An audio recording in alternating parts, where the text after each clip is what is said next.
So we will go on to the first session, which is being chaired by Dr. Geeta Prasad Gangaram Pandey. And I think we are very lucky to have him here at this conference, because so far he has been like a live wire, making a lot of contributions. And he set up some photographs in front there which you should look at. He has had a very distinguished career in Suriname, having been an elected member of the parliament. And he served many years as a minister of government, and now that he's no longer a minister of government, he is a senior member of the Council of Advice, which is something that they have in the Surinamese constitution, where you have a number of elders, like a panchayat, you can see, which has been selected of wise and distinguished people who are advising the government. So that's the quality of today's chair. So without further ado, I would ask him to go on with this session, which we hope will go on to just after 10, and then we'll have a break for coffee and resume for the second session. So, Dr. Pandey. As you know, this is the first session of the day, and we have the first speaker of today is Ms. Anya Ramout. She is talking about portrayal of Ramleela through the years. Anya Patricia Ramout is a second-year law student pursuing her LBB with the University of London external program, and currently works at the Ministry of Attorney General as a paralegal assistant. Your attention for Ms. Ramout.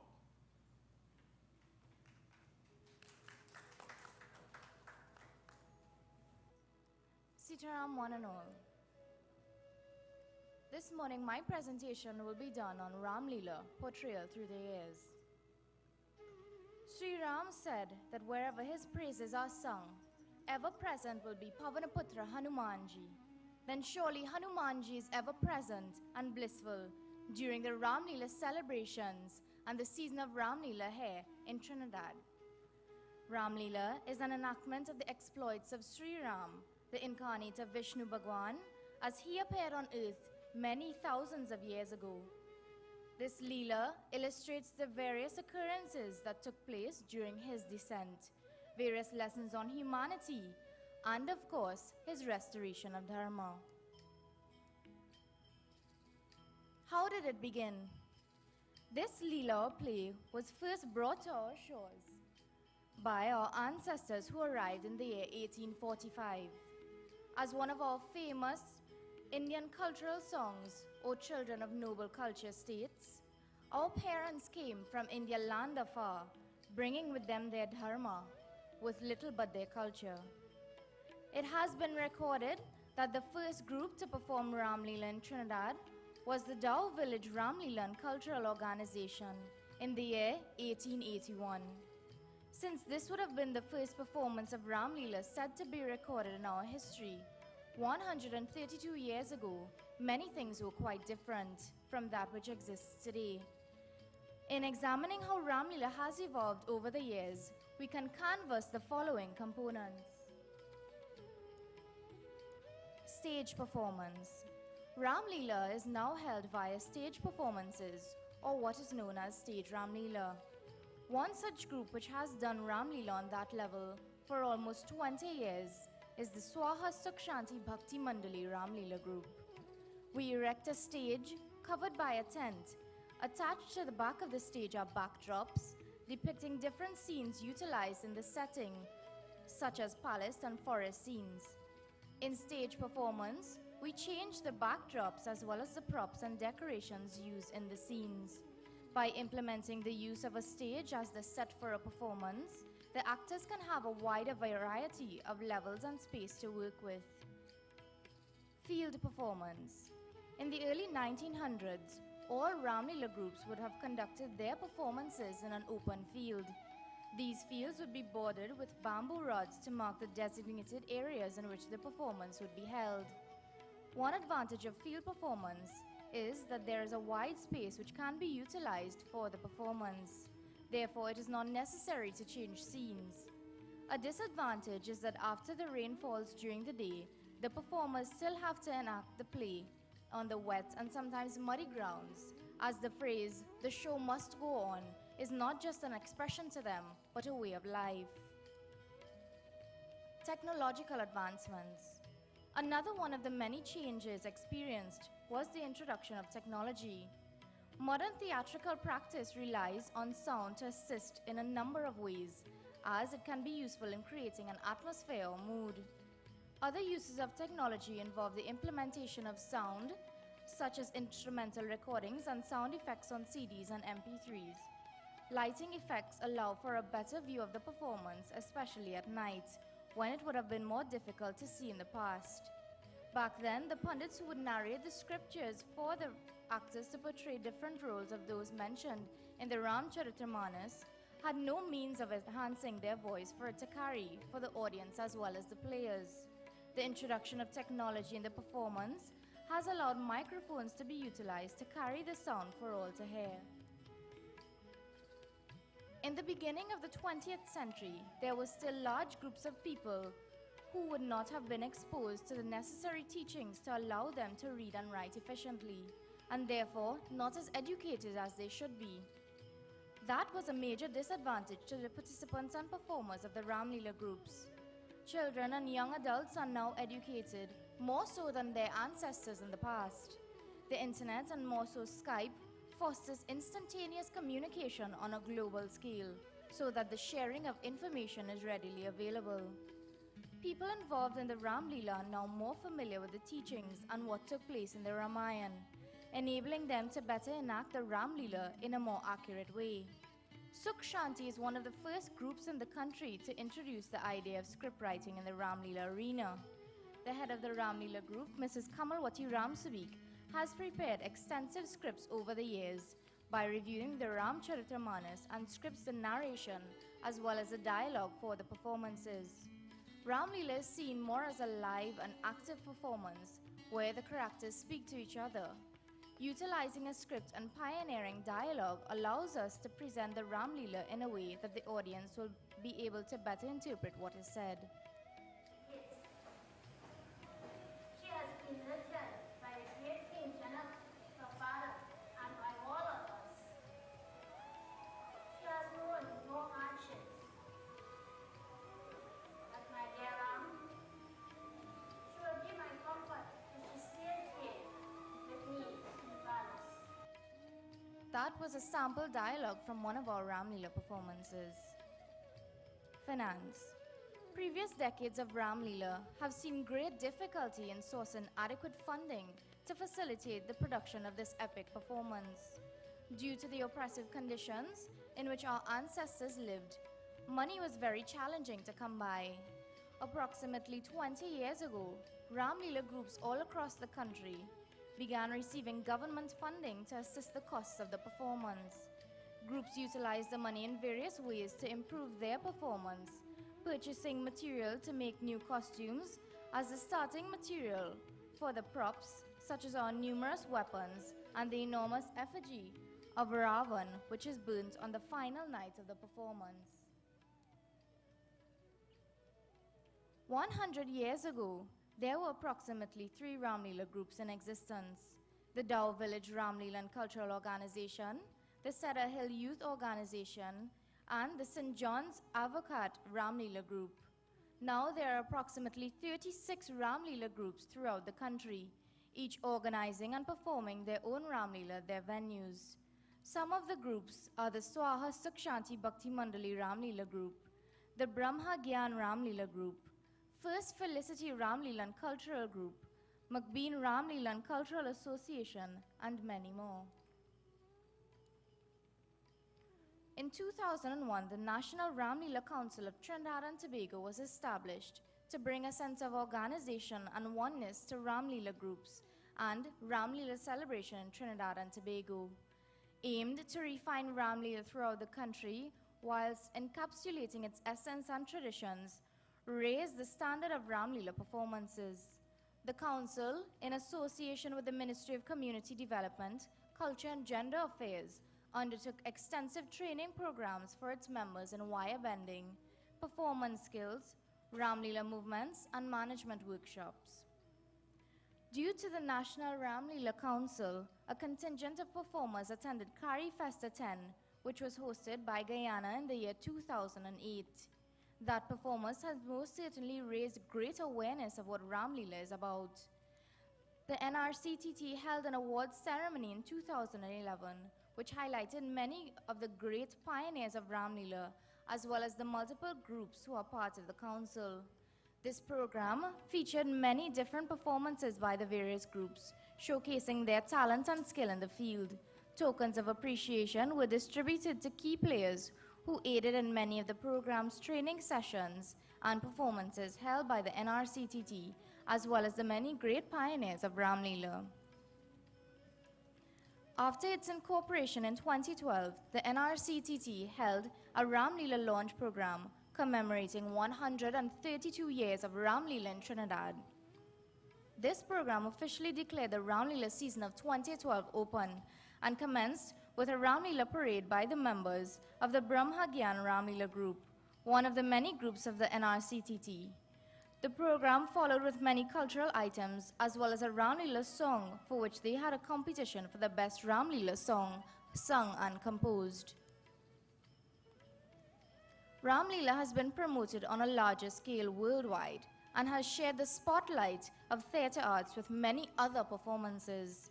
This year will mark the 4th year Ramleela has been held in Houston by Indo-Americans. For the first time, Ramleela performance by the Sukshanti Bhakti Mandali was broadcasted on the Government Information Services Limited, GISL Channel 4, which ran for the duration of 5 nights in the year 2011.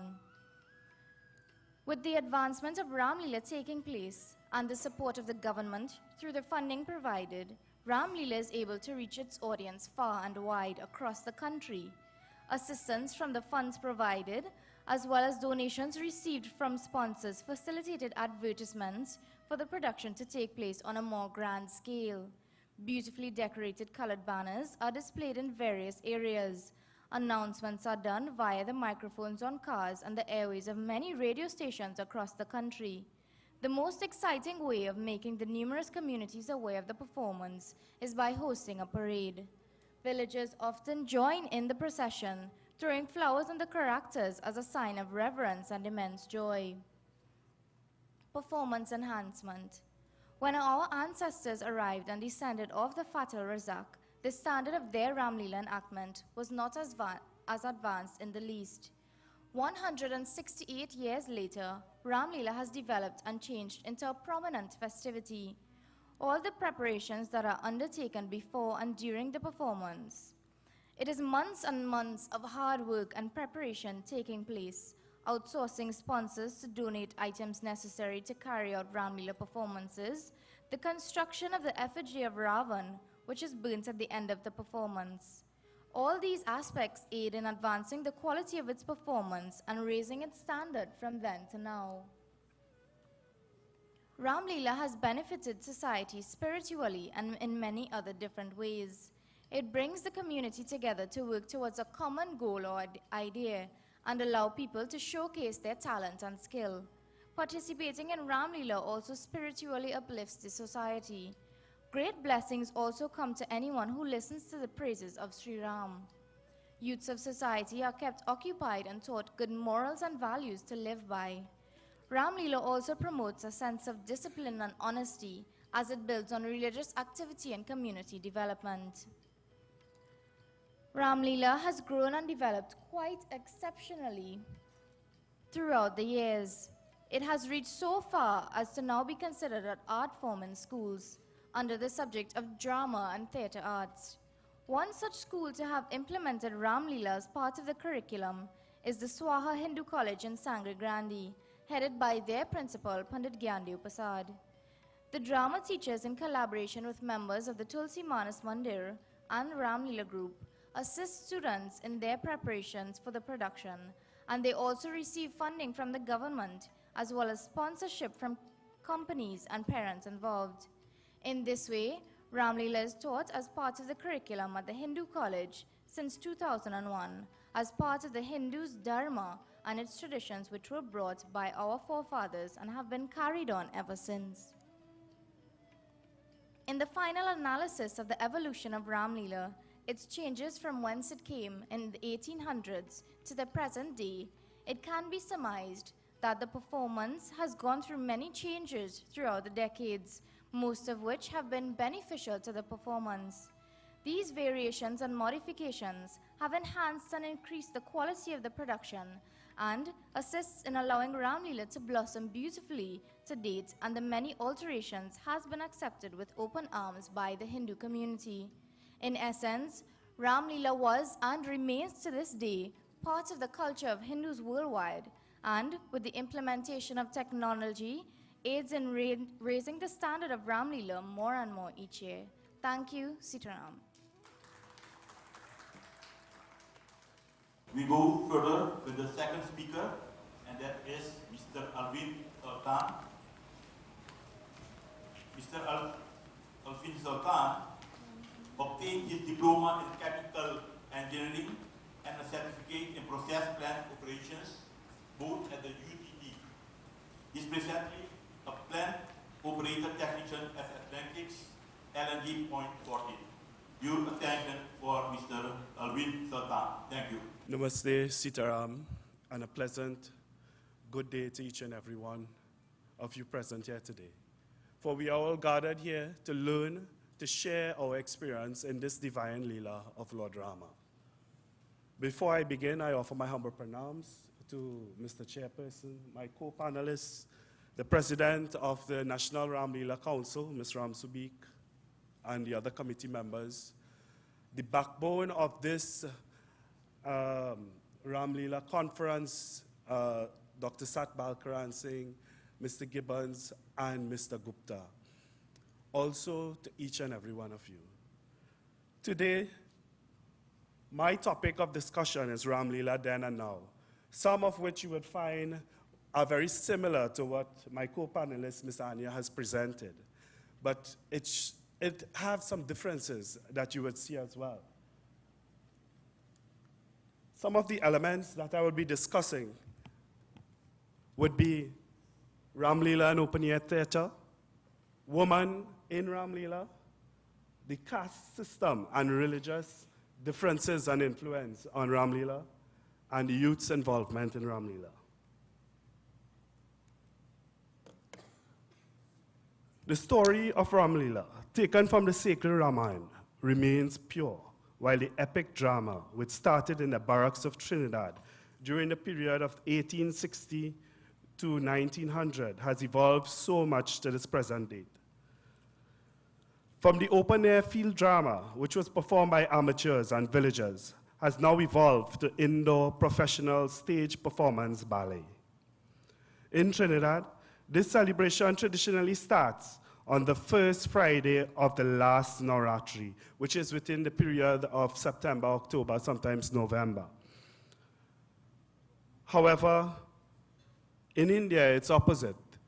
The celebrations actually start for the Navratri period and continues throughout the Dashera and ends on the last day of the Dashera, the Vijay Dashami day, where the effigy of Ravan will be burnt. Today we see groups hosting the Ramleela celebrations out of this period. Some of the reasons being, one, the Navratri period being associated, groups being associated with their temples and so on, preference is given to perform Sri Durga Puja during this auspicious period of Navratri. Also, pundits are very busy during this time. Pujas and rituals, and most groups would like their pundits to be there, to assist, to guide, and to witness the divine Leela of Sri Ram. I know some groups have even gone as far as taking the celebrations during the period of the July-August summer vacation. Again, this is to incorporate all the youths who would normally be on vacation during that period. Ramleela evolved so much from back then in terms of simple props, in terms of simple bamboo bending and bamboo borders with tinsel decorations, have evolved into more elaborate props, as Anya mentioned, backdrops We have different lighting effects, sound effects to create that divine atmosphere to get the viewers engrossed in the Leela. The timing that the Leela is performed, back then, 100 plus years ago, there were no lighting during the nighttime period. So the Leela used to start around 4 in the afternoon and continued till 6. Now, because of the advancement that our community has evolved into, we start our Leela, most groups start their Leela later in the afternoon, even after 6, and goes on to the night period. There were a time when the pundit was the narrator, the director, and the everything. He used to run out in the field with a mic in his hand and direct the movements of the players. We have moved past that. Now the youths are so engrossed in the Leela. They are writing their own scripts, learning their lines, and doing the reenactment themselves. Mind you, the slokas in the sacred Bhasha continues with English translation in some groups, even though some groups' presentation of all English.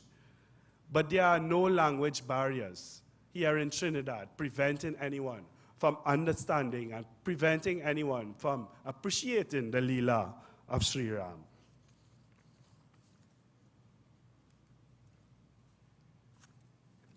This next topic is women in Ramleela. Today, woman is a major part of the Ramleela presentation. Taking the role of wife, goddesses, demoness, sister, devotee, just to name a few. What is more interesting, they also take on the role of male characters. When we look at Ramleela back then, where all the performers were male performers, the role of Sita would be played by a young Brahmin boy dressed as a girl. Men would also adorn costumes to fill the roles, like the queens Kausalya, Sumitra, Shebri, Tadaka, Supneka, Ahilya, and the other female characters. We look at some of the factors why, or some of the reasons why women were not involved in Ramleela in that era. One being that 100 years plus ago, it was more of a male-dominated society.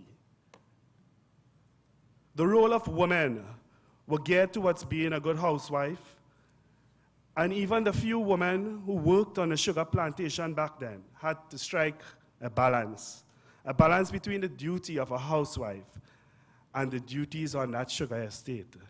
So we see now why some women can multitask better than men.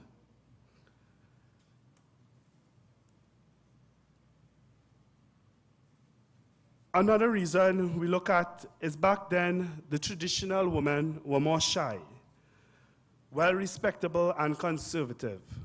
Dancing, acting, and even speaking in public was unheard of. In fact, there are very few women who would even voice their opinion to their own husband and family members. Such was the tradition, the belief, and the discipline. Again, this was all the impact of a male-dominated society. Then this topic of a woman going through her menstrual cycle as being deemed an unclean individual. We look at Ramleela performance, which is regarded as being a real-life darshan of Lord Rama and his subjects. The space where the Leela is to be portrayed was sanctified with great rituals, and that area became the Shala for only those who would undergo the disciplined fast and is considered worthy to undergo and take part in this Leela were allowed in that arena. This may seem as a taboo topic, but it is said that if a woman is within her menstrual cycle, this is considered her to be an unclean individual. The explanation that was given is that her body is purging out during this cycle is going through a cleaning process. Your blood is viewed as unclean element then. So this was the tradition back then.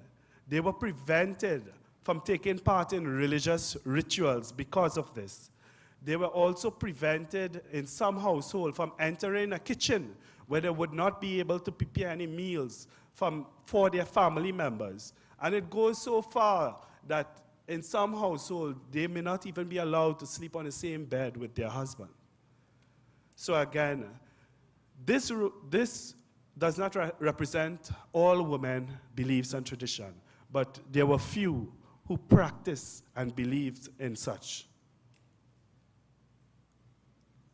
Another factor is traditionally, it was not a common practice for women to be interacting with other male figures other than their children and their husband. Again, it goes with traditional beliefs and practices, where the respect was such that if a woman was in the company of another male figure, what they would do, the head would always be covered with an urni or a shawl, even as far as covering their eyes in some cases. If they were to correspond or to direct conversation between themselves and the male characters, you would find their gaze would be focused on the floor or focus one side. I know in this day and age, we will deem that as being disrespectful, but back then, this was some of the tradition that existed. Today, we have moved far beyond that. Women have equal opportunity, equal rights to men. They are well educated, they even hold higher positions in jobs and so forth than some men. The respect, the attention is given equally. It was only until the 1900s where girls were introduced into the Ramleela era. They started with selecting a small girl to portray the role of Sita, and then other female also filled in the roles of the queens, Ahilya, and the other female figures within the Leela. Again, there were some men who still choose to dress as women to play this role of Supneka, that is the sister of Ravan, mainly because this role, this character is one of a spicy nature, a one that's supposed to be enticing and a very dramatic character. So the men still enjoy playing that role.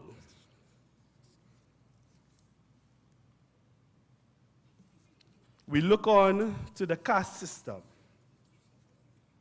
What was regarded as a Hindu festival, Ramleela drew the attention and interest of all faiths, caste, and race within the community. Whether it be the onlookers or the participants themselves.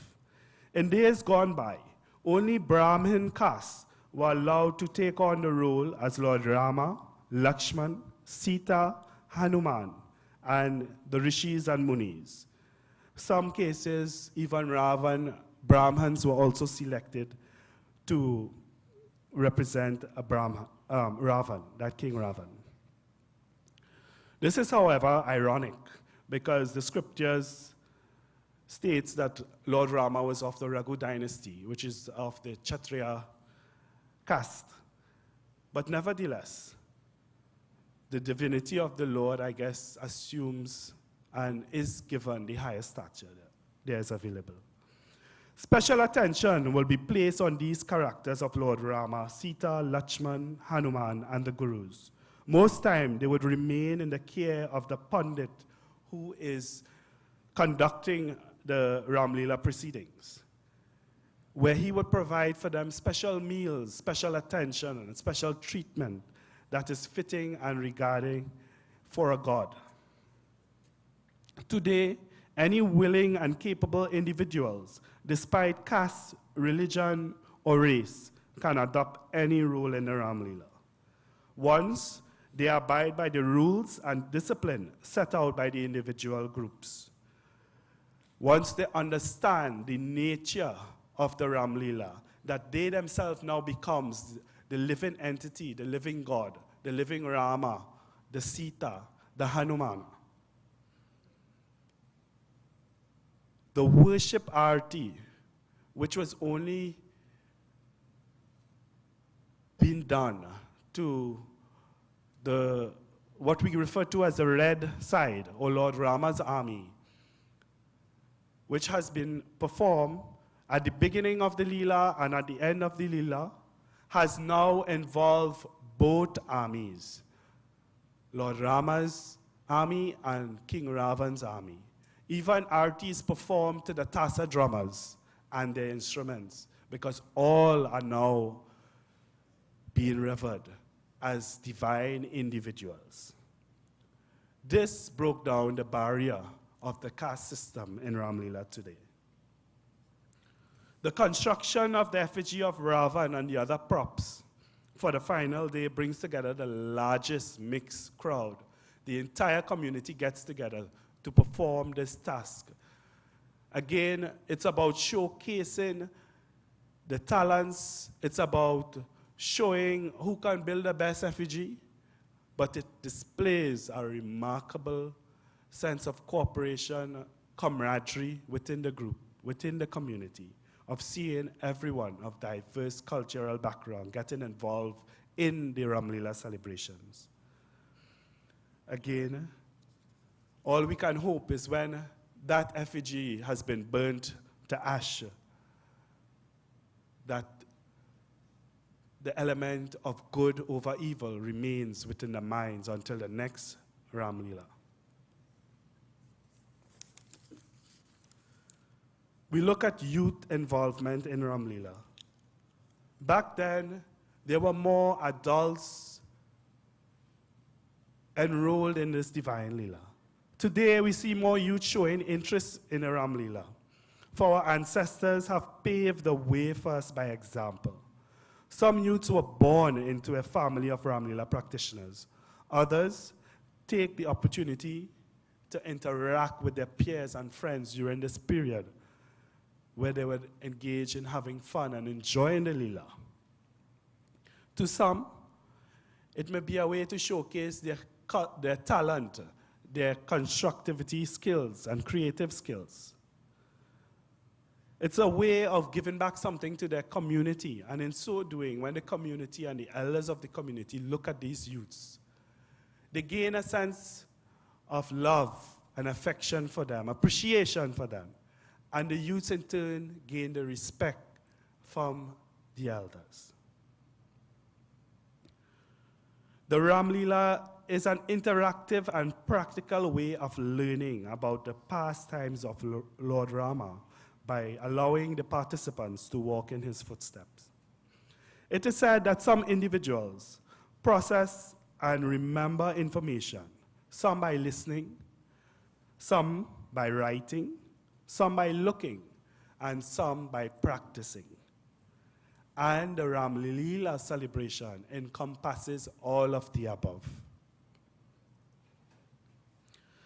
The youths take pride in writing their script, improvising where necessary, also introducing humor and other paraphernalia to enhance the Ramleela production. Constructing costumes, doing each other makeup and face painting, and most of all, looking forward to each day production, despite the hectic schedules in school, work, or otherwise, as the Ramleela itself satisfies their thirst for the arts. This in itself is evidence that there's a future for Ramleela, not only here in Trinidad, but around the world.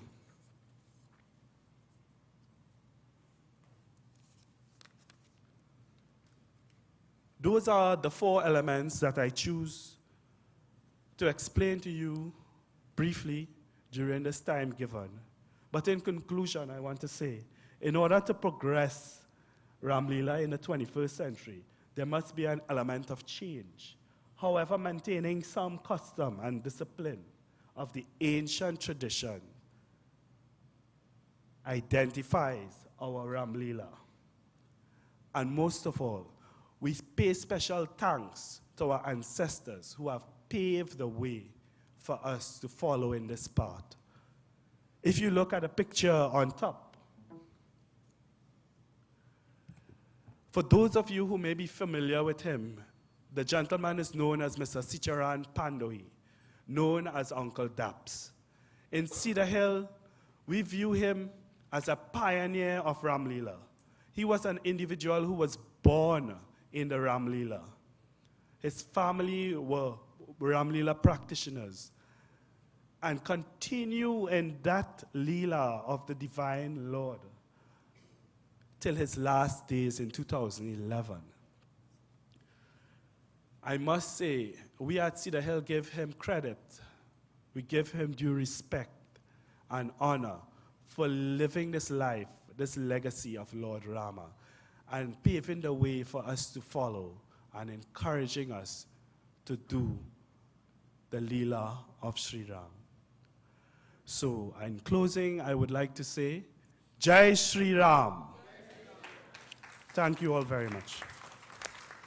Ladies and gentlemen, may I have once again applause for both young presenters today. Yes, both of the speakers gave a historical background. Ania started with the development. I think she started in 1845, and she mentioned that in the formal we had in Trinidad only 3 groups,